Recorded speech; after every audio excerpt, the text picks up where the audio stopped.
Welcome back. We now begin our investigation into analyzing author's craft. I'm in lesson 2. I can discuss how the author uses suspicious settings to set the mood and hint at themes in dystopian stories. It goes without saying that when we talk about settings, we're talking about where a story plays, we're talking about when a story takes place, and we're talking about the social context in which a story takes place. But before we go into those, I'm going to talk a little bit about this idea of suspicious settings. Whenever a story surprises you or shocks you or makes you laugh or makes you cry or makes you angry, take a moment to stop and think, where is the character in that moment? Because the place is often a character in itself, and it adds to the depth of the meaning of the story. The first level that we need to investigate is where and when a story takes place. And you ask yourself the question, why might this matter? Well, we know that settings can often be very symbolic. For example, if your story is set inside a forest, forests are always mysterious. Forest is often sinister. Forests often have very special powers. How many times have you seen stories where there's been a dark forest or an enchanted forest? More often than not, when characters go into forests, they're looking for direction. They're in a place of testing. Well, what about a desert? A desert's completely different to a forest because it's barren, it's lifeless, it's empty. There's an abandonment in deserts, and there's almost this loneliness and lacking of vegetation. Now, so many stories, especially our dystopian stories, will have the cities surrounded by this place of abandonment, this place of loneliness. And it's almost as if the deserts themselves are a rite of passage. You have to go through the adversity of the desert in order to reach the promised land.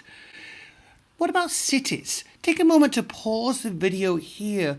What do cities represent in stories, and in what ways might be they symbolic and offering another layer of meaning? Pause the video now. Okay, welcome back. Did you say things like cities were places of safety, often symbolic of achievement or strength or even power? Cities are often seen as order and authority, and where the status quo has control.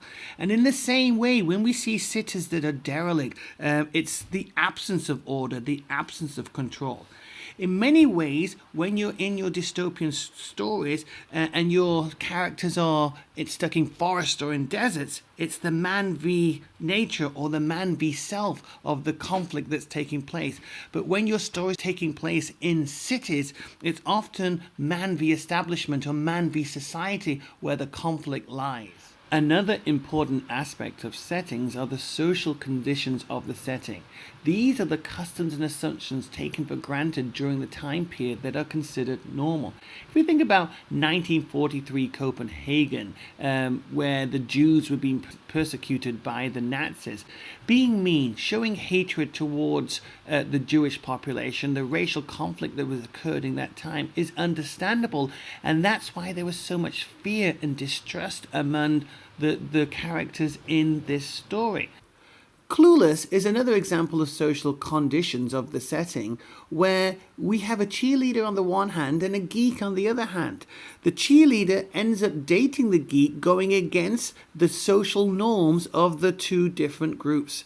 We all know in any traditional high school or middle school that would never happen. Likewise, in the Hunger Games, where battling to the death is seen acceptable within the social context, it's a stepping out of character and stepping out of the social norm when Katniss shows so much love and affection to her fallen gladiator.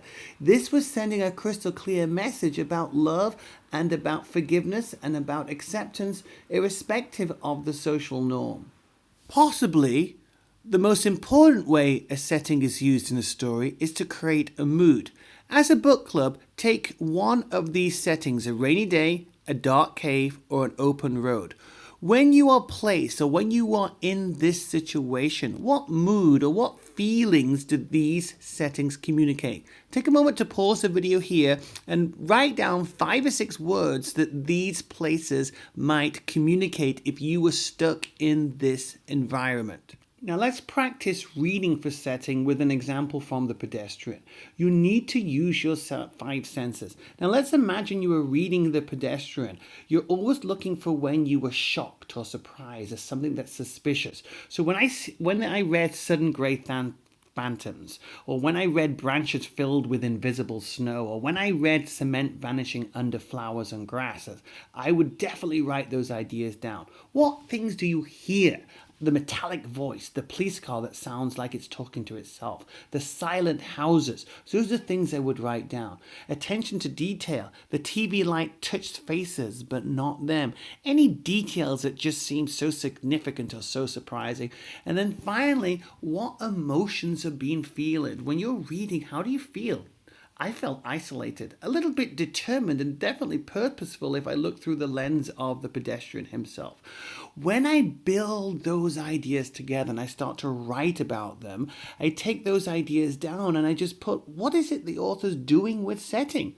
The Pedestrian by Ray Bradbury demonstrates to readers what it feels like to be on the fringe of society. In many ways, the main character is probably literally and figuratively out in the cold.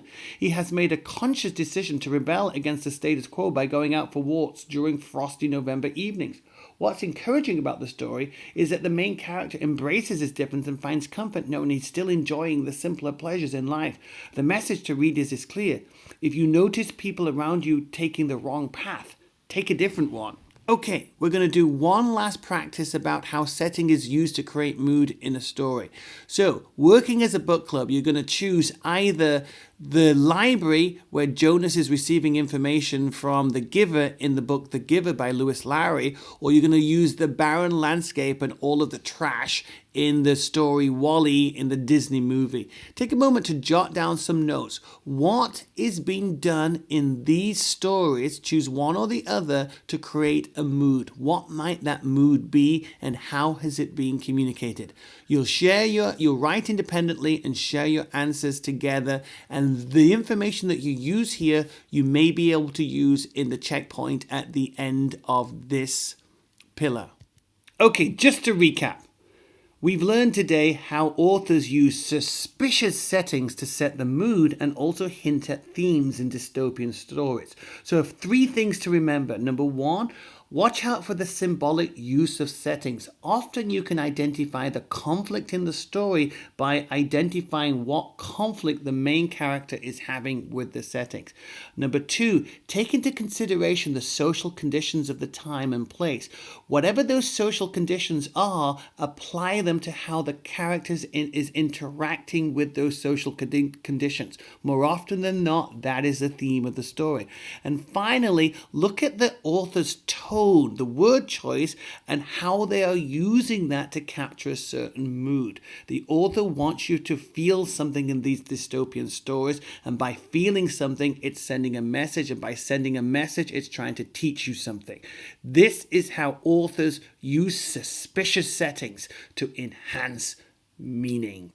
Okay, you're ready to move on to one of the activities. Now feel free to use any of your notes from this video in any of your activities.